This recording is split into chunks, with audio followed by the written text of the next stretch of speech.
as Rob said, my name is Mike Tabor, and to give you a little bit of background, because I know that there's a lot of people who've asked me this over the past couple of days, these are some of the things that I'm involved in. I own 3 different companies. I own Moon River Software, which is an S corporation, and then I own Moon River Consulting, which kind of spun off of that because I started doing a lot of consulting work, and I really needed to separate the two. So that's the second S corporation that I own, and then I also co-own the Micropreneur Academy with Rob. In terms of the things that I work on, obviously Audit Shark, as Rob said, altiratraining.com, .NET Forum. I have my blog, work on the Micropreneur Academy with Rob, and then the podcast, and then MicroConf. And then as Rob said, October 5th and 6th of this year, we'll be doing MicroConf Europe in Prague.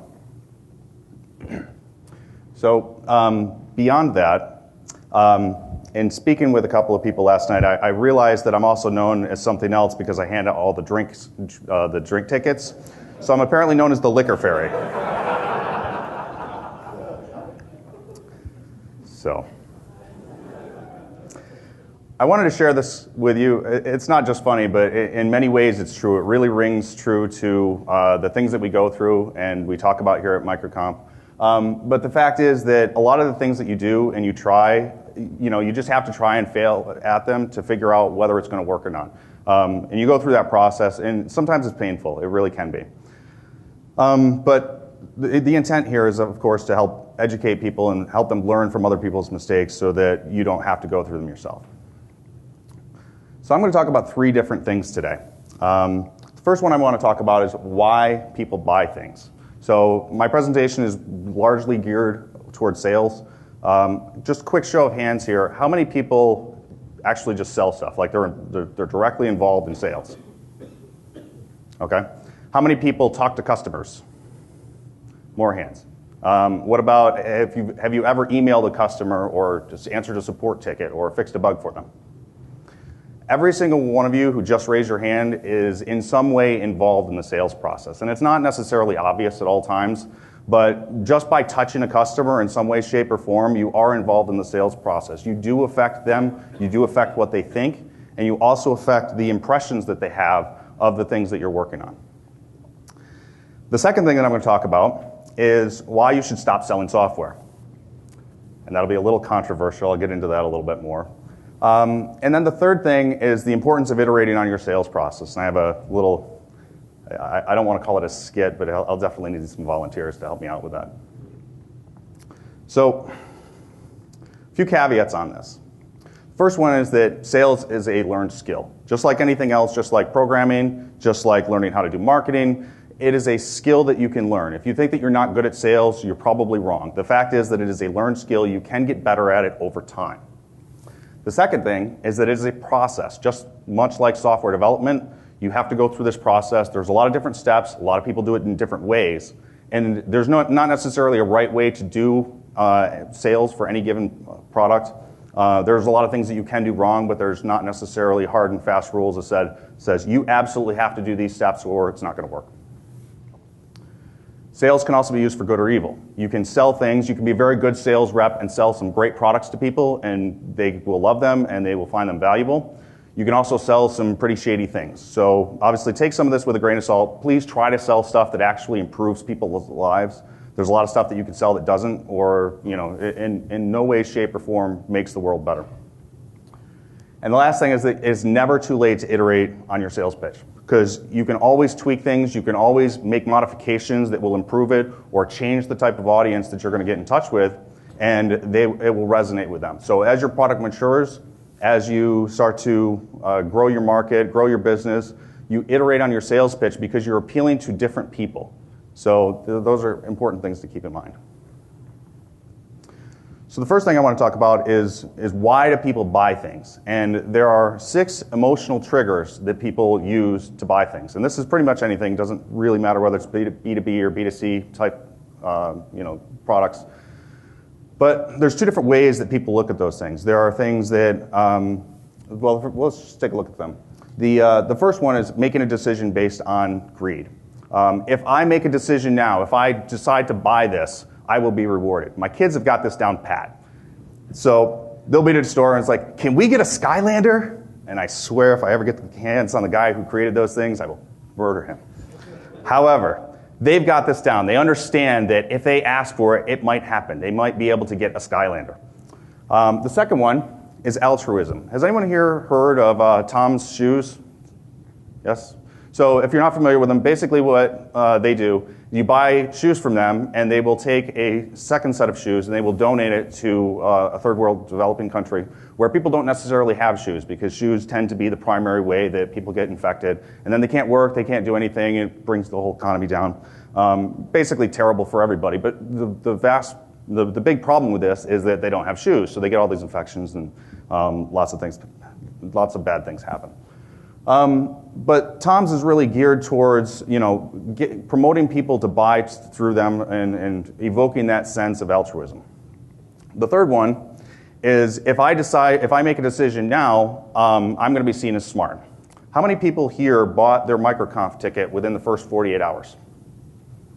Virtually everyone. It sold out in 52 hours. So it was probably a very smart decision to buy that ticket quickly, because if you didn't, then chances are you ended up on a waiting list, or you needed to win a ticket or talk to a sponsor. There's lots of different reasons that you can make, or there's lots of different products that you can buy that are essentially sold through this emotion of pride. Now I'm going to talk about some of the negative ones. If I do not make a decision now, then bad things will happen. The entire insurance industry is sold on this. Any sort of security software, if you're in insurance or you're in selling security software, you have to be comfortable being able to sell your products based on fear. It's just a fact. I mean, there are very few ways to sell certain products, and fear in many cases works. Next one, whoops, that's not good. Next one is envy. Your competitors are doing this, so you should too. Otherwise, you're going to fall behind. It's a very powerful way to position your products to your customers, and in such a way that they're going to look at that and say, well, if I don't make a decision now, then my competition is going to win. And then the last one is shame. If I don't make a decision now, I'm going to look or feel stupid about this. So those are the 6 core emotional triggers that you can use to key off of to try and sell your products.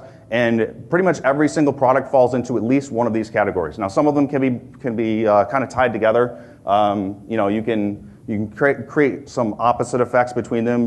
Maybe you can do shame and pride together, or shame and fear. There's lots of different ways to tie these together. It really depends a lot on the type of products that you have and the market that you're going into. So the next thing I'm going to talk about is the power of first impressions. And I looked at some research from the Missouri University of Science and Technology, and they did a study where they looked at a lot of different data. And here's a summary of some of the data.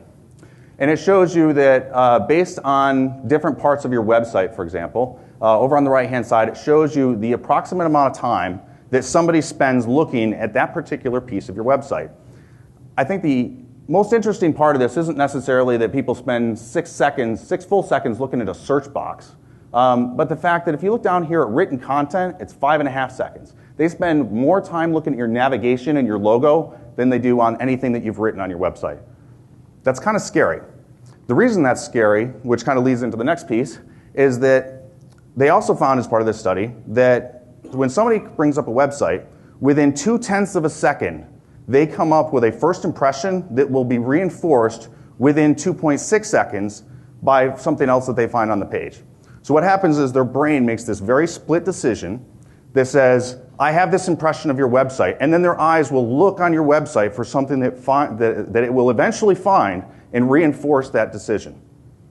So it's something that you have to be really careful about, because that first impression is going to be very influential. So to kind of put that in perspective, that 0.2 of a second is 200 milliseconds.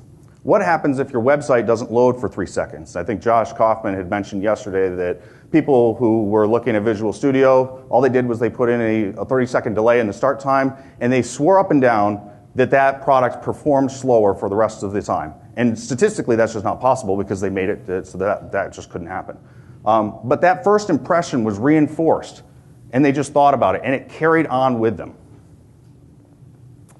Another study by Google showed that if they were to increase the time that it took for search results to come back from about 100 to 400 milliseconds, and they varied it a little bit.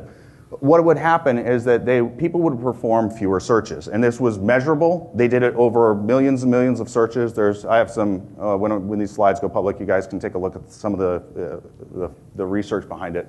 But Google goes into a lot of analysis and details on this, and they're very systematic about it. They want to make sure that they're getting these things right. But these numbers are kind of scary because it tells you that based on the first impressions that people have, and the fact that speed matters to people, it can have a serious impact on your business. Bertram Goronsky from Western University has a different study where she essentially picked a bunch of people. She gave them a first impression that was very specific and geared towards what she was trying to accomplish. And then over the course of subsequent weeks, she would give them conflicting information. And what she found was that statistically, people who received a specific first impression were far less likely to change that unless they were presented with multiple forms of conflicting information. So what she would do is she would say, here's a picture, and it's meant to evoke some emotion, and here's some context about what's going on. And it might be a happy, some kids riding their bicycles or something like that. And what she would do is then she would then take that and put it in context with other people who would have some sort of an opposite effect. And what she found is that people did not change their minds about whatever the pictures were that she was presenting. Whatever the text was, whatever the story, whatever the context was, if she showed a person and she said that they were evil, later on, it was very, very difficult for her to convince them that they no longer were evil. So there's a lot of different resources there, or a lot of research that goes along with that. But the one thing that I took away from that was that if you have a bad first impression with somebody, you can change it over time as long as you do it in multiple contexts. So if somebody comes to your website, they have a bad experience, it loads slow, or it doesn't do what they're expecting, you can overcome that using like newsletters, email follow-ups, phone calls, all sorts of different things. You can get them to change their mind if they had a bad first impression. But it does take time. It's not going to be overnight, and it's going to be work. So here's the controversial part, is I'm going to tell you guys to stop selling software. And the premise here is that people don't buy software. And I'll come back to that in just a minute, but I want to go through a different slide first. This is Billy and his mom. They live in Colorado. They go skiing, and Billy's mom wants him to be safe. So she decides she takes him to the mountain, goes into the shop, and goes to look to buy him a ski helmet. And he's looking at all these different things, and he sees this brand new ski helmet that he wants to buy. It's like $200, and she's like, no, I really don't want you to get that. It's really expensive. But he's like, well, it's for my safety, and check it out. It's got Bluetooth. I can listen to music, make phone calls while I'm skiing down the mountain at 80 miles an hour, because that's safe. And basically what he's looking for is he's looking for a self-esteem boost. He's looking for a way to talk to his friends and say, look, I got this awesome helmet. It's red, it's got Bluetooth, I can listen to music, I can try to kill myself, and it'll be awesome. So of course, she finally relents, lets him have it. And then he says, but Mom, you're skiing too, shouldn't you be safe? So of course, she's like, all right. So she starts and goes and looks through all the different helmets. And then she finally decides that she's going to get the same helmet. Now, she's looking at the exact same features. It's got Bluetooth. She can listen to music and make phone calls. But the difference is that her valued end state is different than Billy's. She's looking for peace of mind because she wants to be able to know that she can make a phone call from anywhere on that mountain and get in touch with Billy. Whereas Billy, he wants to be respected by his friends as a cool person. It's the same product, same features, different end means for each of them. They're looking for different things. So by positioning your products to people in different ways, you can sell the same products to different people, and they will view it differently. It will solve their problem, whatever that problem may be, even if they have different problems. So the first example is people don't buy shampoo, for example. They buy clean and manageable hair. They don't buy themes for their website. They buy higher profits and better branding. And they also don't buy KISS metrics. They buy processes to measure the results from their websites. People hire you because of what you do for them, not what you do. People don't buy software, they buy solutions to their problems, whatever those problems may be. You're not selling software, you're selling a solution to somebody's problem. You are selling a solution that will help them make their business better.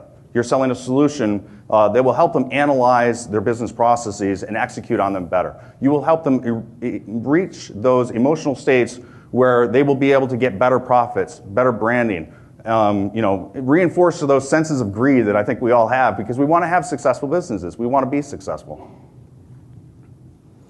So how do you go about this? Amazingly enough, to figure out what it is that you are actually solving for people is you talk to your customers.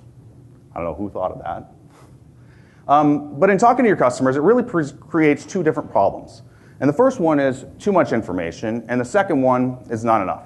So how do you go about solving that? Well, the types of people that you have to talk to are the people who have just started using your product and the people who have just stopped using your product. If you're not on a SaaS model, then people who stopped using your product is much more difficult, so I would advise getting into a SaaS model very quickly. If you have not launched your product, there are other ways around it. You can go to your competitors. You can ask them why they used their product. You can ask them why they stopped using their product. There are ways to basically hack those systems to make sure that you are getting the information that you need.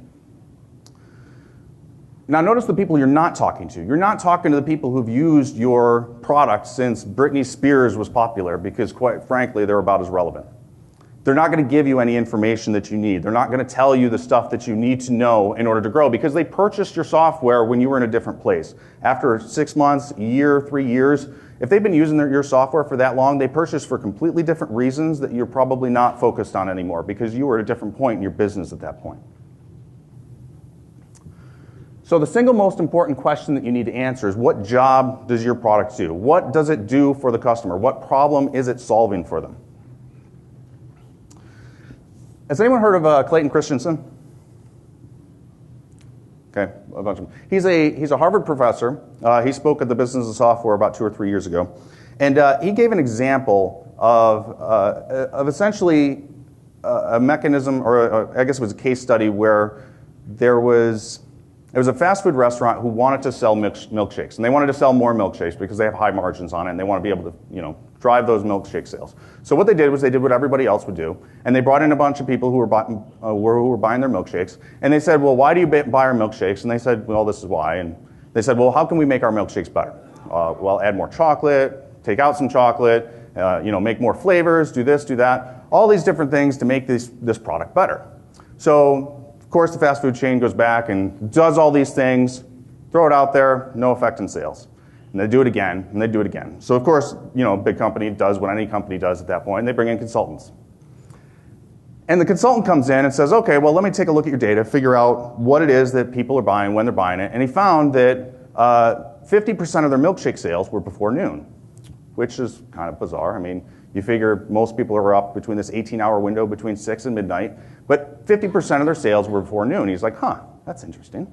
So he goes and he starts finding these people who are buying their milkshakes before noon. And what he realizes is that the people who were buying these milkshakes generally had long commutes. So what they would do is they were essentially buying this milkshake to accomplish a job, and that job was to basically make them full in the morning. He found out that a milkshake, most people like it in the morning because it's not messy. It's not like a Egg McMuffin or anything like that where you have to fiddle with it while you're trying to drive at 85 miles an hour. And there's all these different benefits that he found that those were the reasons why people bought it. That was the job that milkshake was fulfilling. Second thing you have to look at is why are people moving towards your product? What other things have they tried? Why didn't those things work? Because you're really trying to get at the core of whatever problem they're trying to solve, whatever job it is that they're trying to accomplish. That's what they need the product for. They don't need the product. They need that particular problem solved for them. So as I said, people don't buy software. They buy ways to overcome pain. They are outsourcing processes. So for example, I said before, KISS metrics, they're outsourcing all of the complexities of all those different measurements so that they don't have to do it. They don't want to build those things. They're choosing to allow other people to build the things that they need. Those are the roles that your product fulfills. And they don't prescribe to the not invented here syndrome. Last, they're buying an end result. They're not buying your product, they're buying an end result. That's what you're selling. You are selling an end result to them. You're not selling software. You're not selling a product. You're selling a desired end result to that customer. So we're going to talk a little bit about iterating on your sales pitch. This will probably be a little awkward, but I'm going to need some volunteers here. So 1, 2, 3, 1, 2, 3. And of course, they'll, like right on the ends here, all three of you 3. So anyone know what these are? These are kazoos. I'm not going to make you guys use them. You don't have to worry about it. So just stand over there in a line. You too, Zuli. Come on. Yep. Lilia, you. How much do you guys think that these things cost? How much are they worth? Like if I were to go buy this, how much would it be worth? $3. It's pretty close. I bought this for, I think, $3.50, so that's about, I don't know, something like a quarter for each of these. If you go out on Amazon or eBay, you can find like packages of 100 of them for like $1. It's really ridiculous. So what I'm going to do is I'm going to try to sell these to these people over here. So what I'm going to have you do is I'm going to stand over here, and what I want you to do is walk by me as if I was trying to sell them to you at a mall or something like that. So just one at a time. Just come on, just walk by. Hey, would you like to buy a kazoo for $1? No. Exactly. Go sit down. So how about you? Would you like to buy this kazoo for $1 and help Camp Good Days? Would you like to buy a kazoo for $1? So notice right there that what I did was instead of just letting him walk by me, I iterated a little bit. I started backing up, which gives me more time. Remember the first impressions that I talked about. You only have a few seconds to make that first impression. When you're at a mall or something like that, you're walking towards somebody, you got something in your hand, they're like, oh boy. No. That's the immediate reaction to all of them. So, of course, you need to figure out what it is that's going to work and what's not going to work. So,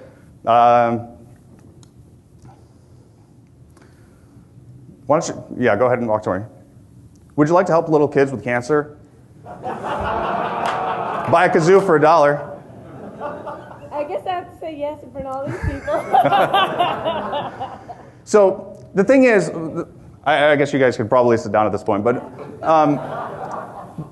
the point that I'm trying to make with that, though, is that I was told no before I even got to the end of my sales pitch. My entire sales pitch was supposed to be, would you like to buy a kazoo for $1 and help Camp Good Days? They support families with cancer.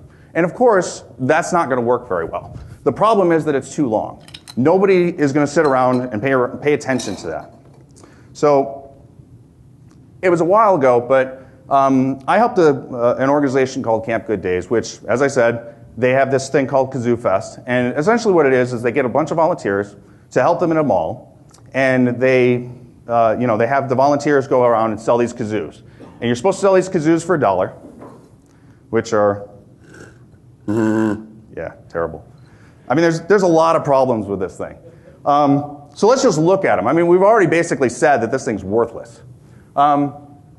So to start with my sales pitch, the fact is, what the hell is Camp Good Days? Nobody knows what that is. So when I started out, I tried saying, would you like to buy a kazoo for $1, help support Camp Good Days? And unfortunately, because of all that stuff is mostly about the sale, mostly about the product, mostly about what it is that you're doing, it's just too long. Nobody cares. People are conditioned to say no thanks. I was walking through the airport the other day, and I think it was in Philly, and somebody said, hey, do you have a US Airways card? Are you a Silver Star Alliance member? I'm like, yep, I'm already set. And he's like, hey, stop over here, I can give you 10,000 points or whatever. And I'm just like, nope, bye. And of course, shortly after that, I regretted it because there was some guy walking around in just his boxers. I won't go into that, but it was a little scary. I'm like, I'm not even in Vegas yet. But the fact is, kazoos are also pretty worthless. Nobody cares about a kazoo. It's just not, it's annoying, to be perfectly honest. I mean, you can try to sell it based on that annoying factor and say, hey, grandparents, would you like to buy a kazoo? I bet you get back at your kids for all the things that they did to you. But you also have no relationship with the customer. You don't have, I mean, you've got that couple of seconds. That first impression is, would you like to buy X? No, I don't want to buy anything from you. But if you change it around and you say, would you like to help little kids with cancer? You're evoking that shame. And especially if you have two people walking together, and I know this is going to be stereotypical, it is a little bit sexist, but if you have two people walking together, and a guy and a girl, you don't look at the guy. You look at the girl and say, would you like to buy this? And the first reaction is she's going to look at him. And what's going to happen is he's going to pull out his wallet and he's going to give you $1. And I know this, because I did it. And over the course of 4 hours, I sold over 250 kazoos. 250 worthless pieces of plastic for $1 a piece. Now, you do the math on that. It's about $125,000 a year in sales. It's crazy. Now, how do you do that? There were other people there who did, it was the same place. They sold maybe 30, 50, something like that. But by iterating on that sales pitch, you can dramatically increase your sales. You have to be able to say the right things up front and make sure that that first impression gets across to them what is important to them. Not what's important to you. What's important to you is getting the money. What is important to them is whatever emotion it is that you're trying to evoke. In this case, evoking shame. Would you like to help little kids with cancer? Who wouldn't? You don't want to look stupid, so of course they're going to give you money. You can use these emotions and make sure that you put them up front in whatever your sales pitch is. This could be in your marketing copy, it can be on your website, it could be in what you talk to people about. So how do you iterate quickly on your sales pitch? In a generic sense, you can do a lot of things on your website. You can use Google AdWords to drive traffic. You can use remarketing. You can drive the traffic quickly to your website. Talk to people. Obviously, that's a little bit slower. It's a lot more labor intensive. But there are ways to test that. You can just have everybody kind of get together. You have to manage the process while you're doing it. And you can also do A/B testing on it to figure out what works, what doesn't.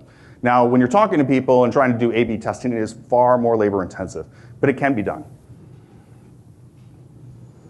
So I'm going to back up a little bit and talk a little bit more about actionable stuff. So some of the stuff is more conceptual, but we're going to talk about some of the enterprise tactics. And these are more, I've talked to several people over the past couple of days who've said, hey, how do you sell into an enterprise account? How do you get them to listen to you? How do you talk to them about what their budget is? How do you figure out how much money they have, how much I should charge them? So I have a blog post on this. You can read it on singlepounder.com. But I'll go over it very briefly. The first thing that you need to ask them is, do they have a budget for this? If they don't have a budget, why are you talking to them? Because the fact is that enterprise sales are months-long experiences. They can be, they don't have to be. But by and large, an enterprise account wants to take a long time because they want to make sure that they're buying the right thing. So you have to ask them up front, do you have a budget for this? Is this project budgeted? And it's not a bad thing to ask that. They will answer. Because the fact is, it's not their money. They don't care. They have the money. They have the money. If they don't spend it, they don't get it the next year. So they want to spend it. Just ask them if they have a budget for this project. The second thing is, who has the authority to make this decision? Or am I talking to the right person? Because if I'm talking to some developer, he doesn't actually have the authority to make a decision, a purchasing decision. Why am I talking to him? Not that you don't want to give him information so that he can kind of feed it up the chain, but you want to say, do you have the authority to make this decision? Who does? And there's a lot of different ways you can ask it, but you say, well, first, do you have a budget for this project? Yes. Oh, okay, great. What is it? Oh, it's $100,000. Okay, excellent. I think we can work with you on that. And don't feel bad about asking what that budget is, because they will probably tell you. Some of them will, some of them won't. But you can at least ask what the budget is. And if you get pushback on that, you tell them, well, we need to know, because if you're asking for something that we can't provide with this, we may as well just not talk, and I don't want to waste your time. So I need to know that you have the budget and that you have enough of a budget to be able to make this project happen. There's consulting services, there's the software, there's everything else, service agreements. There's a lot of different reasons you can give them to get exact numbers for that budget. And then magically, you're $2 under that budget, and they're happy. I'm not kidding. I've seen enterprise sales reps discount software by 95% to land a sale. So back to the authority, you ask them who makes the purchasing decision. Who's going to decide that? Is it the person you're talking to? Is it their manager? Is it a committee? Those are things that you want to know. And once you find that out, ask to talk to them. You want to make sure that you're inserted into that process. You want to be the person who's talking to them, who's driving that sale. Second thing is, the third thing is, do they have a need for it? If they're just exploring options, if they're just trying to figure it out, you want to make sure that you're selling them something that they need, as opposed to something they're just like, well, we think that we would like to do this. Well, why would you like to do that? What is the need behind it? Are you trying to save money? Are you trying to save support costs? Are you trying to drive profits or revenue? Those are all things that you really, really need to find out before you start, going too far down this path. The last thing is timeline. What is the expected timeline from their end as to how long it's going to take to make this purchasing decision? And asking that up front helps set your own expectations. You want to know, when is it that they need to make a decision by? Oh, you need to make a decision by December 31st because that's when your budget's close? Okay, well, I can ramp things up. I can make sure that I'm pushing things along. As opposed to somebody who says, well, we need to do something by June because that's when the regulations kick in that we have to follow. You'll give that one a little bit less priority until, April, May, something along those lines. So this basically spells out the acronym BANT, B-A-N-T. You can look it up. It's not like I came up with this. I don't want to take credit for it. But it is one of many different sales techniques that you can use in the enterprise. A lot of different techniques work. You can certainly do the research on it. If you have questions about it, certainly ask me. I've done enterprise sales before, and they do some screwy things. But never feel bad about asking them blunt questions. What is your budget? How much authority do you have? Who makes the decision? So we're going to talk about a couple of other tactics which are a little bit more generic. One of the things that really works when you're trying to sell your solutions to people is providing them with market data. So for example, if you're selling carpet cleaning services and you only do a carpet cleaning for a customer like once every 3 years or something like that, you can use market data and say, hey, well, did you know that after 6 months there's this much human hair buildup in your carpets? Do you really want that? And you're basically kind of grossing them out at that point with that specific example. But there's a lot of market data. Market data is extremely powerful. And you can use that market data to essentially lead them to a yes. You talk through that. You ask them questions. Well, what about this? How often do you clean your carpets? Well, I do it every 2 or 3 years. Well, did you know that X? There's human residue buildup. There's just people shedding, the dogs and everything else. And it's like, well, that's kind of disgusting, and it builds up very, very quickly, and all the pathogens leads to 95% more bacteria, et cetera. Oh, well, I didn't know that. And what you do is you start shrinking that timeline down to sell them more services more quickly. And as I said, there's the magic enterprise pricing where you ask what their budget is and magically everything comes in just under their budget. I cannot count the number of times I've seen this exact same thing happen. The other thing is dealing with quarters. You can, since most of the time enterprises are public companies, you can find out when their quarterly and fiscal years end. And you can leverage those to try and figure out to make sure that they're setting aside money or that they have a budget for those things. I kind of want to close with this. As I said before, I talked a little bit about experience. Experience might be the best teacher, but the tuition rates are really, really high. You want to make sure you learn from other people, try and figure it out. You can do certain things on your own, but some of them are extremely time consuming. Talk to other people here, talk to myself, any of the speakers, do the research yourself, learn from other people. You can't do everything yourself, primarily because there's simply not enough time in life to be able to do everything. Learn what works, learn what doesn't, iterate on the things and make small improvements. That's it. So you've talked about a lot of stuff that we should be doing, but from my own experience in enterprise sales, what are specific things that you want to avoid doing? Good question. Being too pushy and too aggressive can be a really big turnoff for a lot of enterprise customers. The reverse is true as well. If you're not pushy enough, if you don't set timelines, I would say that's a big one. If you're not setting expectations with them about when you're going to follow up, why you want to follow up, what you're going to talk about at that time, those are big things that will help kill pretty much any sale, because if you're calling them every day, for example, they're just going to stop answering your calls. Everybody's got caller ID these days. They're going to know that it's you. They're just not going to answer, and they're going to end up not taking your calls and going with your competitor for the sole fact that you're too pushy. But if you set expectations and you say, hey, is it all right if I call you next Tuesday and we can talk a little bit more about this? Oh, yeah, sure. Or no, I'm a little too busy. Can we schedule some other time? Sure. So those are things I'd probably keep in mind. Aside from that, I can't think of too many egregious mistakes other than the things, the obvious in any sales situation. You don't want to come in dressed like a bum. You want to make sure that you're trying to be professional, those kinds of things.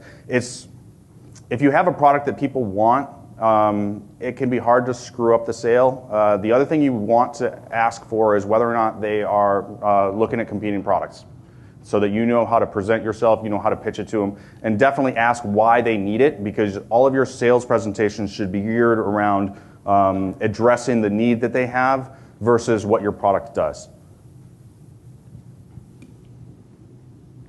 Any others?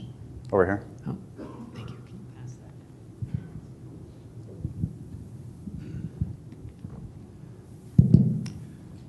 that? I've done a lot of enterprise sales myself, and one of the things I find hard with enterprises is managing subscriptions, because when you handle enterprises, there are a lot of politics involved, and politics are different from enterprise to enterprise. So I find it hard to automate that. Mm-hmm. Do you have any solution for that? You have to establish relationships with the people who are cutting the checks. Some of them will come to you and will just flat out ask you to cut your price. If you know what their budget is, you can kind of push back on that a little bit and say, look, I'm sorry, there's only so much I can do. But part of that falls into whether or not you know about what other competitors they're looking at. If you're already entrenched, if you've already got a subscription with them, the bar for them to change is much higher. But you also have to make sure that you're following up with people at least 60 to 90 days in advance of when you want that subscription to renew. Because if you're not, most enterprises do not turn around a PO in like a day. I mean, I could turn around a PO in a day for anything I do. Not that I even issue POs, but the fact is with an enterprise, they have to go through a lot of different approvals. Sometimes if it's above a certain dollar amount, they've got to get sign off from multiple people. There's all this different regulations and internal red tape that they have to deal with. So you have to give them enough time to do that, and you have to follow up with them consistently to find out, where are they in the process. It's very good to ask early on what the process is, because you're right. I mean, every customer is different. So if you don't know what that process is, it's really hard to.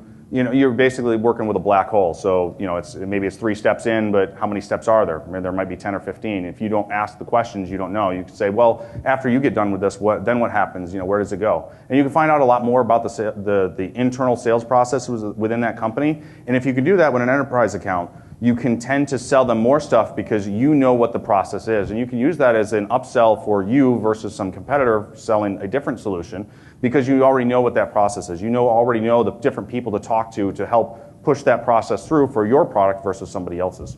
So when it gets to procurement, they ultimately choose yours, because enterprises are kind of screwy in the fact that even though the engineers or the sysadmins may decide, oh, well, we really like this product, when it gets to purchasing and procurement, they may decide to buy something else based on price. And the people who are actually end up with the product may not have any say over that. Yeah, but the main issue for me was I find it hard to automate it through a process on a website or something.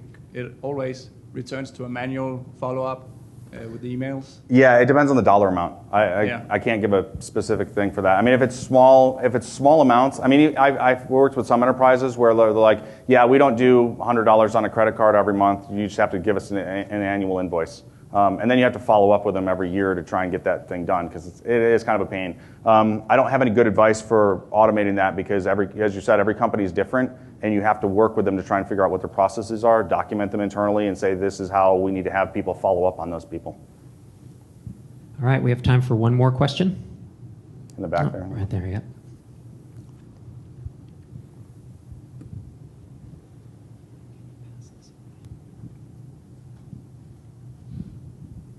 So if you're selling into enterprises, I mean, my experience with that is they tend to do a lot of price discrimination. They sort of try to size you up when you're trying to sort of buy stuff from companies.